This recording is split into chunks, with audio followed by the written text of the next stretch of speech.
Hi friends, welcome to Regal Study Center. So இந்த class என்ன பார்க்க போறோம்னா டிஎன்பிஎஸ்சியோட அப்டேட் தான் வந்து பார்க்க போறோம்.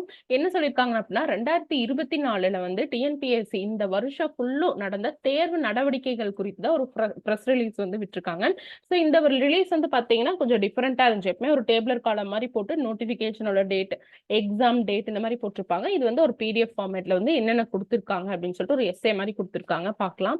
இப்ப பாத்தீங்கன்னா இந்த வருஷத்துல எவ்வளவு தேர்வர்கள் செலக்ட் பண்ணிருக்காங்களாம்? 10,701 பேர் செலக்ட் பண்ணிருக்காங்களாம். எவ்வளவு காலி பணியிடங்களை நிரப்பறக்கு நோட்டிபிகேஷன் கொடுத்திருக்காங்க அப்படின்னா 14,353 காலி பணியிடங்களை நிரப்பறக்கு அறிவிக்கைகள் வெளியிடப்பட்டு 10,701 தேர்வர்களை தெரிவு செஞ்சிருக்கோம் இந்த 2024ல அப்படின்னு சொல்லியிருக்காங்க. சரிங்களா?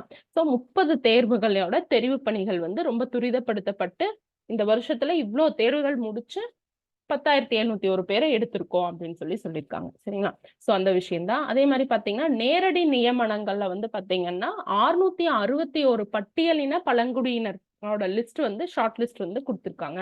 அதன் நிரப்ப அறிவிக்கைகள் வெளியிடப்பட்டுள்ளன அப்படின்னு சொல்லியிருக்காங்க. சரிங்களா? அந்த ஒரு விஷயம். அடுத்தது பாத்தீங்கன்னா தேர்வுகளால வெளிப்படைத்தன்மை டிரான்ஸ்பரன்சியா நடந்திருக்கு எல்லா தேர்வுகளும். சோ 30 தேர்வுகள் இந்த வருஷம் நடந்த 30 தேர்வுகளுமே பாத்தீங்கன்னா செலக்ஷன் லிஸ்ட் ரெஜிஸ்டர் நம்பரோட கூடுன செலக்ஷன் லிஸ்ட் வந்து கொடுத்திருக்காங்க அப்படின்னு சொல்றாங்க. அப்ஜெக்டிவ் டைப் கொஸ்டினோட ஃபைனல் ஆன்சர். சோ 25 வந்து தேர்வுகள் வந்து அப்ஜெக்டிவ் டைப்ல நடந்துச்சு. அதோட ஃபைனல் ஆன்சர் டென்டேட்டிவ் மட்டும் இல்லாம ஃபைனல் ஆன்சரும் கொடுத்திருக்கேன் அப்படின்னு சொல்றாங்க. அதே மாதிரி டிஸ்கிரிப்டிவா நடந்திருக்கிறோம் இல்லையா? நம்ம எழுத்து தேர்வு மெயின்ஸ் முதன்மை தேர்வு டிஸ்கிரிப்டிவா நடந்திருக்கும் இல்லைங்களா? குரூப் 1க்கு 1ஏக்கு 2க்கு 2ஏக்கு நம்ம பார்த்திருப்போம். அது எல்லாமே நமக்கு ஆர்டிஐ போட்டு வாங்கிடலாம். அது வந்து பாத்தீங்கன்னா வெப்சைட்லயே நமக்கு அவைலபிளா இருந்துச்சு. 500 பக்கம் பே பண்ணிருப்பீங்க. சரிங்களா? சோ அந்த ஆன்சர் புக்லெட்ஸுமே கொடுத்திருக்கு. சோ இந்த அளவு டிரான்ஸ்பரன்சியா இருந்திருக்கும் அப்படின்னு சொல்லியிருக்காங்க. சோ செலக்ட் ஆன கேண்டிடேட்ஸ் மட்டும் இல்லாம அன்செலக்டட் அதாவது 27 தேர்வுகள்ல தெரிவு செய்யப்படாத தேர்வர்களோட அவங்களோட மதிப்பெண் விவரங்களும் அவங்களோட ரெஜிஸ்டர் நம்பரோட கொடுத்திருக்கோம் அப்படின்னு சொல்லிட்டு எல்லாமே இணையதளத்துல வெளியிடப்பட்டுள்ளது அப்படின்னு அவங்களோட வெளிப்படைத்தன்மை வந்து சொல்லியிருக்காங்க. சரியா? அதே மாதிரி பாத்தீங்கன்னா தேர்வுகளோட நலனுக்காக தெரிவு பணிகளை இந்த செலக்ஷன் ப்ராசஸ் அண்ட் ரிசல்ட் விடுறது எல்லாமே விரைவுபடுத்திருக்காங்க அப்படின்னு சொல்றாங்க. சரியா? அடுத்தது பார்த்தோம் அப்படின்னா ஆனுவல் பிளானர். ஆனுவல் பிளானர் வந்து பாத்தீங்கன்னா எப்பவுமே டிசம்பர் மாசம் விடுவாங்க. பட் இதுல பாத்தீங்க அப்படின்னா வந்துட்டு அதுக்கு முன்பே வந்து வெளியிட்டாங்க. அக்டோபர் மாதத்திலே வெளியிடப்பட்டது அப்படின்னு சொல்லியிருக்காங்க. ஓகே. சோ டிசம்பர் 2024ல வெளியிடப்பட வேண்டிய 2025 ஆண்டுக்கான தேர்வுகளோட ஆண்டு திட்டம் ஆனுவல் பிளானர் பாத்தீங்கன்னா 2 months முன்னாடியே எவ்வளவு சாதனையா வந்து அக்டோபர்லயே விட்டுட்டாங்க அப்படிங்கறது சொல்றாங்க. அடுத்தது பாத்தீங்கன்னா தேர்வு முடிவுகளை விரைவா வெளியிட்டிருக்காங்க. இந்த டைம் வந்து இது ரொம்பவே அப்ரிஷியபிளான விஷயம். Very active. ஸோ நம்ம இந்த டைம் புடிச்சிட்டு அப்படியே நம்ம வந்து பாஸ் பண்ணிட்டு போயிடலாம். ஈஸியான ஒரு விஷயம். சிலபஸ் சேஞ்ச் பண்ணிருக்கிறத பத்தி கூட பேசியிருக்காங்க. ஓகே. குரூப் 4ல சிலபஸ் கிடையவே கிடையாது. தமிழ் சிலபஸ் ரொம்பவே ரெடியூஸ் பண்ணிருக்காங்க. எல்லாத்தையுமே பின்னாடி வந்து சொல்லியிருக்காங்க. பார்க்கலாம். ஸோ அடுத்து பாத்தீங்கன்னா போன வருஷத்தை விட இவங்களே ஒத்துட்டாங்க. கடந்த ஆண்டுகளை விட விரைவாக வெளியிடப்பட்டுள்ளது. இதெல்லாம் குரூப் 1, 2, 2A, குரூப் 4 இதுக்கான எக்ஸாம்ஸோட ரிசல்ட் எல்லாம் பாத்தீங்கன்னா லாஸ்ட் இயர் கம்பேர் பண்றச்ச ஃபாஸ்டா வந்து முடிச்சிருக்கு அப்படின்னு சொல்லியிருக்காங்க. சரிங்களா? சோ அதுதான் 2A இது எல்லாமே. இதே பாத்தீங்கன்னா அவங்க வேலை எவ்வளவு ஒர்க்கிங் டேஸ்க்குள்ள நாங்க ரிசல்ட் விட்டோம்னு சொல்லியிருக்காங்க. குரூப் 1 பாருங்க. குரூப் 1 வந்து 33 ஒர்க்கிங் டேஸ்லயே நான் ரிசல்ட் விட்டுட்டோம் அப்படின்னு சொல்லியிருக்காங்க. குரூப் 2 2Aல பாருங்க 57 ஒர்க்கிங் டேஸ்லயே நாங்க ரிசல்ட் விட்டுட்டோம். அதே மாதிரி பாத்தீங்கன்னா குரூப் 4 வந்து 92 ஏன்னா நிறைய போஸ்டிங் எடுத்திருக்காங்க இல்லையா? So 92 working days. சோ மொத்தம் 100 ஒர்க்கிங் டேஸ்க்கு முன்னாடியே கிட்டத்தட்ட ஒரு எக்ஸாமுக்கு 3 மந்த். இவங்க எல்லாம் பாத்தீங்கன்னா குரூப் 1ல பாத்தீங்கன்னா 33 ஒரு 1 மந்த் தான் எடுத்திருக்காங்க. இதுக்கு பாத்தீங்கன்னா எவ்வளவு நிறைய பல்க் ஆஃப் போஸ்டிங் வந்துச்சு. அதை வந்து ஒரு 2 மந்த்க்குள்ளேயே விட்டுருக்கேன் அப்படின்னு சொல்றாங்க. ரியலி அப்ரிஷியபிள் ஒன் தான். அதையும் வந்து இவங்க மென்ஷன் பண்ணியிருக்காங்க. அதே மாதிரி ஸ்கீம் ஆஃப் எக்ஸாம்ஸும் வந்து பாத்தீங்கன்னா சேஞ்ச் பண்ணிருக்காங்க. நம்ம குரூப் 2A வந்து மெயின்ஸ் ரிட்டன் டைப்ல எழுதுவோம் இல்லைங்களா? டிஸ்கிரிப்டிவா அதை அப்ஜெக்டிவ் டைப்பா மாத்திருக்காங்க அப்படிங்கறதும் மென்ஷன் பண்ணிருக்காங்க. ரியலா இது ரொம்பவே வரவேற்கத்தக்க ஒரு விஷயம். சோ அதனால ஆனா அதுல தமிழ் எலிஜிபிலிட்டி வேண்டாங்கிற மாதிரி நிறைய ஸ்டூடெண்ட்ஸ் சொல்லியிருக்காங்க. பட் இந்த அளவு அப்ஜெக்டிவ் டைப் வைக்கிறாங்க அப்படிங்கறதே நமக்கு பெரிய விஷயமா நம்ம பாக்குறோம்.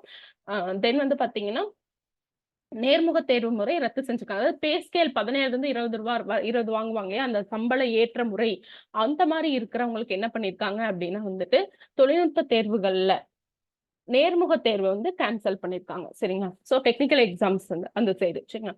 அடுத்தது பாத்தீங்கன்னா குரூப் 1A அண்ட் 6 இதுக்கெல்லாமே பாத்தீங்கன்னா சிலபஸ் சேஞ்ச் பண்ணிருக்காங்க.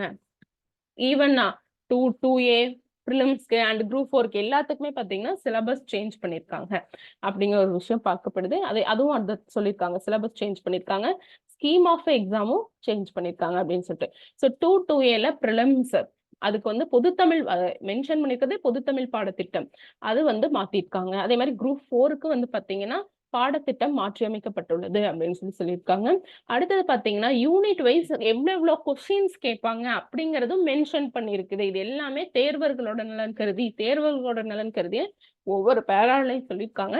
ஸோ அந்த மாதிரி தான் பண்ணியிருக்காங்க. குரூப் 1, 2, 2A, 4 இதோட யூனிட் வைஸ் இதில் கேட்கப்படக்கூடிய கேள்விகள் ஏன்னா ஒரு அன்இவனா இருக்கு. இப்போ ஒரு டைம் சயின்ஸ் 10 கேட்காங்க, இது 5 கேட்கறாங்க. ஸோ இந்த கொஸ்டினே இவ்வளவுதான்.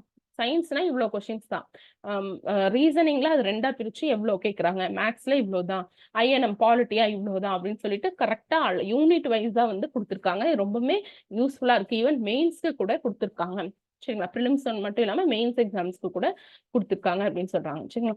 அதே மாதிரி பாத்தீங்கன்னா ஒருங்கிணைந்த தொழில்நுட்ப பணிகள் தேர்வுகளை வந்து 31 சப்ஜெக்ட் பேப்பர் வந்து புதுசா டிசைன் பண்ணிருக்காங்க. அதுல 34 பாடத்தாள்களுக்கு பாடத்திட்டம் வந்து புதுப்பிச்சிருக்கேன் அப்படின்னு சொல்லியிருக்காங்க. இல்ல டெக்னிக்கல் எக்ஸாம் பத்தி சொல்லியிருக்காங்க.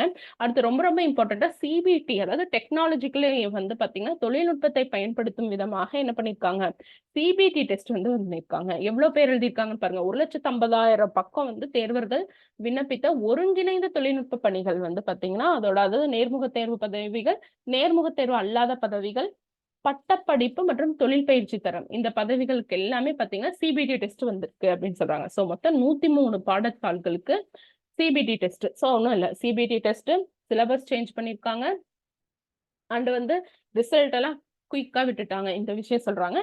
அடுத்து செலக்ஷன் ஷெட்யூல் அதாவது எந்தெந்த தேர்வு முடிவுகள் வந்து எந்தெந்த மாசம் வெளியிடப்படும், எப்ப நோட்டிபிகேஷன் விடுவாங்க, எப்ப அந்த எக்ஸாம் நடக்கும், இது எல்லாமே வந்து தவறாமல் ஃபாலோ பண்ணிருக்காங்க அப்படின்னு சொல்றாங்க. சரியா?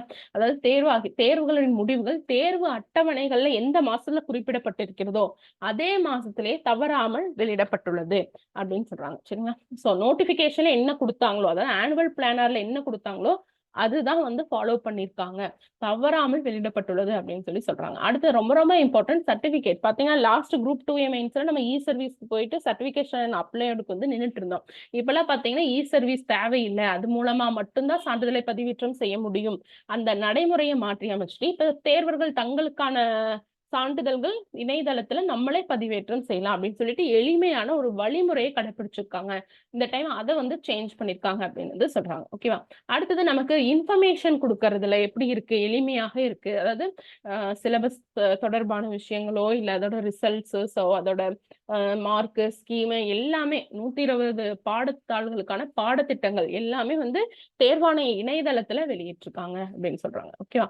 முன்கூட்டியே வெளியிட்டாங்க. எப்பவுமே வந்து இப்ப நோட்டிபிகேஷன் வந்தா சிலபஸ் சேஞ்ச் அந்த மாதிரி இல்லாம பிஃபோர் இட் செல்ஃப் பண்ணிருக்காங்க அப்படின்னு சொல்றாங்க. சோ அந்த தொடர்பான செய்திகள் இப்ப பிரஸ் ரிலீஸ் இது வரும் இல்லையா, இப்ப கூட பாத்தீங்கன்னா ஒரு டெக்னிக்கல் எக்ஸாம்ல 341 வேகன்சிஸ் வந்து இன்க்ரீஸ் பண்ணிருக்காங்க. சோ ஒவ்வொரு விஷயங்களும் அவங்க பாத்தீங்கன்னா டெலகிராம் சேனல்ல வந்து தொடங்கப்பட்டு அதன் மூலமாக தகவல்களை நமக்கு கொடுத்துட்டு வராங்க அப்படின்னு சொல்றாங்க. சோ இது எல்லாமே ரொம்ப ரொம்ப அவங்க பண்ணினது அப்ரிஷியபிள் ஒன். 2025 வந்து is full of examinations and group 4ல சிலபஸ் கிடையவே கிடையாதுன்னு சொல்லலாம். ஒன்லி ஜிஎஸ் தான் நம்ம பார்க்க வேண்டியதா இருக்கு. மற்றது எல்லாமே படிச்சதுதான். ஸோ இந்த வருஷம் டெஃபினட்டா உங்களுக்கு நல்ல வருடமா அமையணும். விதைகள் ஸ்டடி சென்டர் சார்பாக இனிய ஹாப்பி நியூ இயர் நான் சொல்லிக்கிறேன்.